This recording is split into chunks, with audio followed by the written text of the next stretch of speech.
Hello everyone, chicken curry mini blog को स्वागत। चलो आज अदा रसुण छेंची देली, तापरे आलू काटिदेली, आलू काटिकी टमाट भी काटिदेली, तापरे पियाज काटिदेली। पियाज काटुथली किंतु आखिरी लुहा बाहरी जाउथला। तापरे चुली लगेदेली, चुली लगे कड़ई बसईदेली, तापरे तेल पकईदेली। तेल गरम हो गला परे तेल गरम हो गला परे आमे पकईदेले पियाज। पियाज पकई सारा परे पियाज टिके मौलिया परे तापरे आमे अदा छेंचा अदा रसुण पकईदेलु। तापरे टमाटर पकई देकी ताकू टिके सिझिया पे छाड़देली। छाड़देला परे टिके पानी पकईदेली। पानी पकईकी तापरे विभिन्न प्रकार मसला तम पाके जन थिबो पकईदबा। तापरे पकई सारा परे ताकू टिके घांटी देली।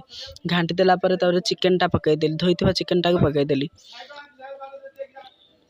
धोई सारा परे तापरे कसईदेली, तापरे मिक्स करदेली। तापरे आलू टिके पकईदेली। सेतरे आलू तम मन इच्छा पकई परिबे न पकई परिबे तम मन।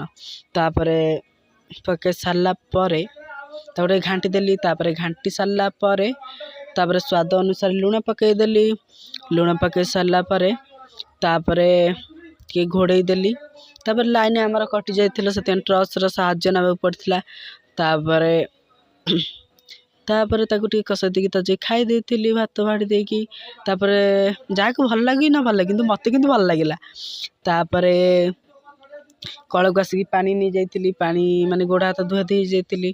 तापरे आसी गोटे पानी नै जाइथिली घरकू। तापरे आसिकी सोई पड़िथिली। एबे थर मु सोइबा को जाउची। बाय गाइस, देखा हबा नेक्स्ट वीडियो रे।